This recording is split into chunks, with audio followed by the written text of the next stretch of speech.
નમસ્કાર દોસ્તો, 2 દિવસ પહેલા અમારી ઓફિસ ઉપર એક વ્યક્તિ આવ્યા હતા ને એ હતા માતાજીના ભગત અને માતાજીના ભુવા હતા. ગામની અંદર એક મેલડીમાનું મંદિર સંભાળે અને એની સેવા પૂજા કરે, સાર સંભાળ રાખે અને માતાજીની બધી સેવા સાકરી કરે, ધૂપ દીવાને એવું. હવે એ કંઈ નડતર કાઢવા માટે અહીંયા આવ્યા હતા ને કોઈ કારણોસર અમારી પાસે મુલાકાત થઈ ગઈ. પછી બધી વાતચીત કરી. મેં કીધું તમે શું નડતર કાઢવા આવ્યા હતા? એટલે મને કે અહીંયા નડતર હતું ને એનું અમે કાઢવા આવ્યા હતા. મેં કીધું શું નડતર હતું? મને કે પાસા કર્યો હતો. મેં કીધું બરાબર. તો એ મેં કીધું વયો જોઈ કે હા. એટલે મને કે તમે એના વિશે જાણો છો? પછી મને કે મેં કીધું હા અમે જાણીએ નહીં, અમને ભેગા થઈ જાય કંઈક અમે અનુભવ કરીએ કે આને પાસા કર્યો કહેવાય એમ. મને કે કેવી રીતે? મેં કીધું અમારું કામ વ્યસન મુક્તિનું છે.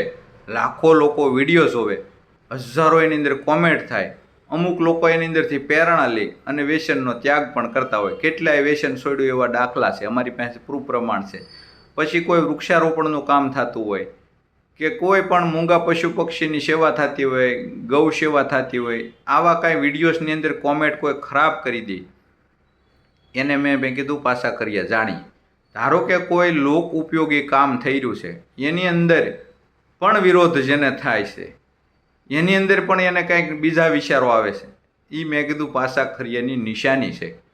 એટલે મને કે એવું? મેં કીધું હા.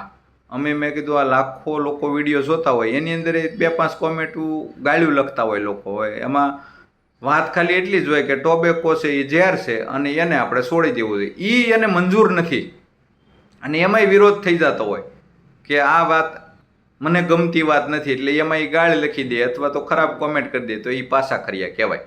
એટલે કોઈ પણ સેવાકીય પ્રવૃત્તિ હોય, મંદબુદ્ધિની આશ્રમો વિશે હોય કે ગૌશાળા માટે હોય, ગૌ સેવા માટે હોય, વૃક્ષારોપણ માટે હોય કે મૂંગા પશુ પક્ષી માટે, ક્યાંય પણ સેવાના કાર્ય થાય છે, એમાં કોઈને વિરોધ થાય છે અથવા તો ગામના નાના મંદિરો સહી સલામત રહે એના માટે કોઈ સેવા પૂજા તમારી જેવા કરે છે અને કોઈ પાસે 2-5 રૂપિયા લીધા અથવા કોઈએ તમને ભાવથી દીધા અને એનો પર્દાફાશ કરવામાં આવે કે આ ભુવાનો અમે કર્યો છે પર્દાફાશ, એને પાસા કર્યા કહેવાય. બાકી તો ધર્મના નામે, ભુવાના નામે, માતાજીના નામે, હનુમાન દાદાના નામે, નડતરના નામે લાખો રૂપિયા મોટા ડેંડા હોય એ ઉઘરાવી લે અથવા તો કોઈનું ફ્રોડ કરી નાખે તો એનો વાળે વાંકો ન થાય. પણ 5 રૂપિયા માતાજીના ભુવાએ લીધા અને એનો બાવડું પકડીને પર્દાફાશ થાય તો એને પાસા કર્યા ન કહેવાય. શું કહેવાય? મને કે આ બરાબર છે.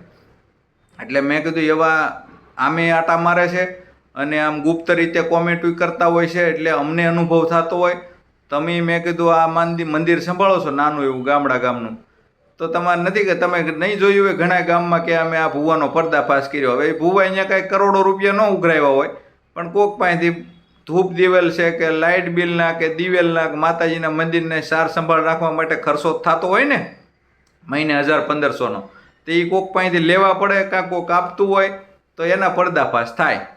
પણ મોટા અંધશ્રદ્ધાના નામે કરોડો રૂપિયાનું ધુમાડો થઈ જાય અને લોકો પાસેથી કોકને શિફ્ટીમ લઈ લે, એનું કાંઈ ન થાય. એટલે આને અમે પાસા કર્યા જાણીએ છીએ. પછી મેં કીધું તમે હવે ખાવશો શું કહ્યું ના મોઢામાં બસક કરો છો? મને કે હું ગુટખા ખાઉં છું. મેં કીધા જેટલા નડતરના નામ આવડે છે ને એનો બધાનો બોસ છે ને એ આ ટોબેકો છે, એટલે તમે છોડી દેજો. તમારી વાહે મેલડીમાનું નામ લાગેલું છે, માતાજીના ભગત છો એમ કહેવાય.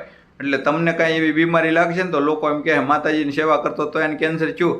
એટલે આવી વસ્તુનો મેં કીધું ત્યાગ કરી દેજો. એટલે જેટલા લોકો જવાબદાર મંદિર કે ન હોય તો ઘરના જવાબદાર હોય, તો કોઈએ ટોબેકોનું વ્યસન કરવું નહીં. વિડીયોને શેર કરી દેજો. ધન્યવાદ.